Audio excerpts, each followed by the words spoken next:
Crystal Marshall from Virginia Photos and Films, and today we're going to do a really quick how to get started on Lightroom, what to look for, how to import your photos, that kind of stuff. So let's get started. I have Lightroom CC 2019 version loaded up right here. File, import to get your photos. You're going to want to find them wherever you have, wherever they be on your desktop or an external hard drive. I have them on my memory card. I went to the pool with the kids today, so you're going to see my lovely children. Okay, so these are all the ones that I am telling Lightroom to. Every checkbox tells Lightroom, I want this photo in my photo bucket. Now, I don't want these videos, so I'm just going to click these off because I'm going to do the videos later. Some of them are really cool, though. All right, click import. Okay, we're going to wait a hot second for them to import.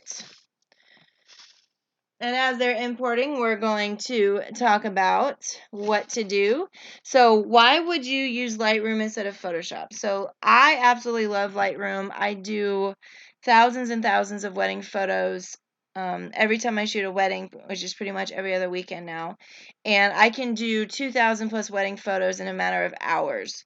By batch editing, and that's why Lightroom is so important to my arsenal of programs that I use. I can do 99% of my edits in Lightroom.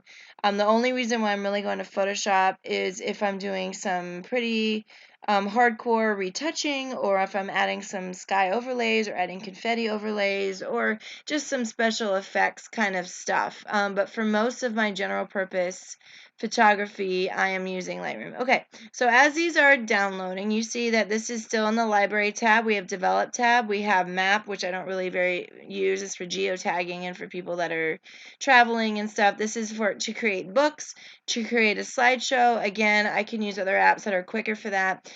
Print, if you want custom print packages and adding your watermark, it's for that. And this one is to share to web. Again, I'm only going to be using the library and develop for most of the things that I do because I have other apps and other online programs that do a lot of this other stuff. Okay, so first of all, I don't like this photo, so I can just right click, remove. If I wanted a quick way to delete, I can press the delete button. Also does the same thing.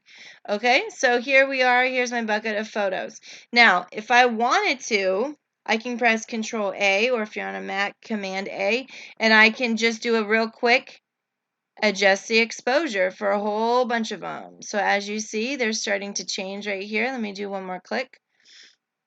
So that's one way to quickly edit your photos. Also contrast, you can get your whites and blacks going, vibrant. So let's say I want to go to develop, and I'm going to be actually working with them individually. Let me do Control D to unhighlight them.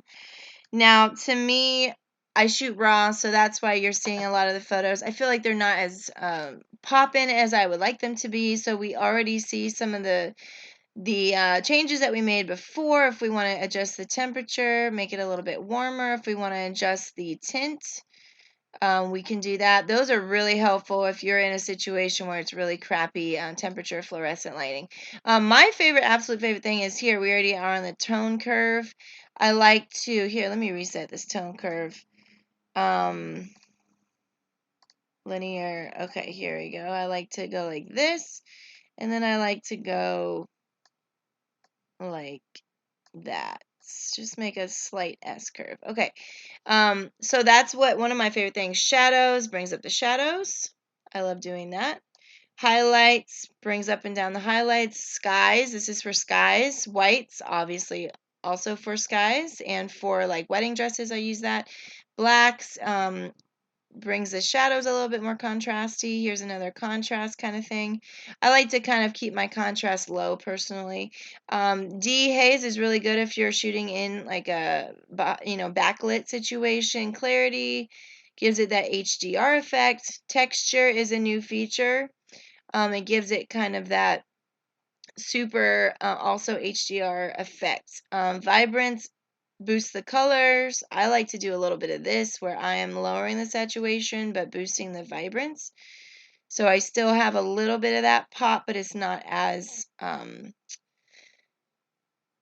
you don't see it nearly as much. Okay, then we have the HSL panel. Another thing I like to do, I like to bring up my luminance of my reds and my oranges so that we have skin tones that pop. I like to bring up my yellows as well, depending on the situation. I like to bring down my greens. So you can just play around with that. You can do all sorts of crazy things. This is split toning. This is sharpening. I don't like to have my sharpening up pretty much at all.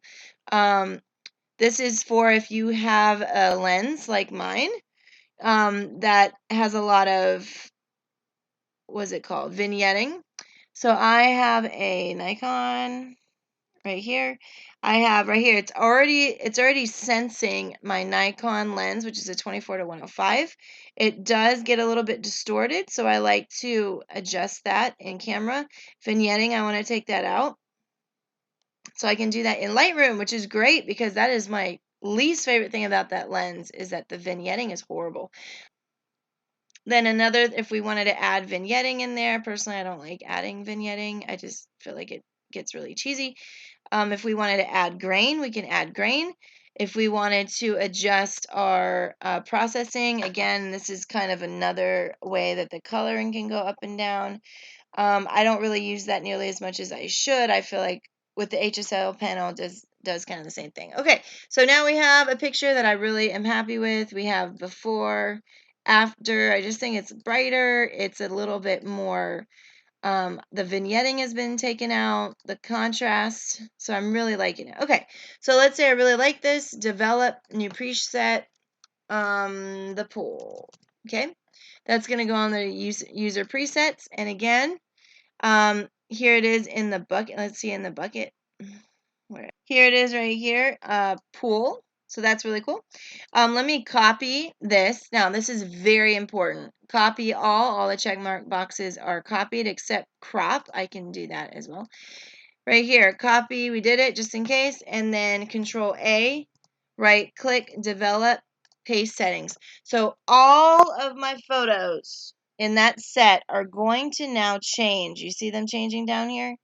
Into my settings. And I'm going to tell you that that is $1 million worth tip right there. That is how I can edit my weddings so fast.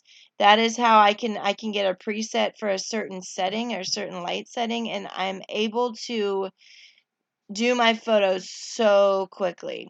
So I'm able to do an entire set of photos. I was able to do senior photos in about 45 minutes to an hour. About 1,000 photos that I did 2 at the same time. I did 2 girls. So there you go. So these are my photos. I didn't even really go through and delete some of the ones I didn't like, but I was just kind of showing you some steps. Ooh, this is a very good situation. Control D to unhighlight. These are too bright for me, so what I'm going to do in the library category, I'm going to highlight the ones that are too bright. I'm going to bring down the exposure without having to go through them. Very good. I'm going to do the same thing over here. I just feel like they're a little too bright for my taste. These are all really too bright. Okay, so boom, 2 clicks on the exposure panel. Be right back down to, yeah, I can deal with that. So there you go. Now we are ready to export. Control A to select all. That was my son, by the way. Then we're going to export. We're going to choose where we're going to go. I want this to go to, I'm going to choose where it's going to go here. All right, select folder. Now I'm going to change the name. This is my favorite thing to do when I export something. I'm going to change the name so I can find it. So let's say June 2019 pool photos with the kids. Something. I put the bride's name in it. I put the groom's name in it. I put the location. I put the date. Something so that if I can't find the photos later, if I put them in the wrong folder, I'm able to search my entire hard drive. Very important. I want them at highest quality. I want them at, let's see, I usually do remove info. I don't put a watermark on it, which I can teach in another lesson how to do that. Yeah, that sounds pretty good. I have JPEG, highest quality. I have 300. 300 pixels per inch, so I try to keep it very high resolution. If I click export, they will go on my hard drive, which is great. So there you go, guys. Hopefully that was a really quick tutorial, how to get started on Lightroom, how to make a quick preset, how to use a library function, everything pretty much, just a good washover to get you started on Lightroom. I love this program, and I love what it can do. So hopefully follow me on Instagram, Virginia Photos and Films. See you later, guys.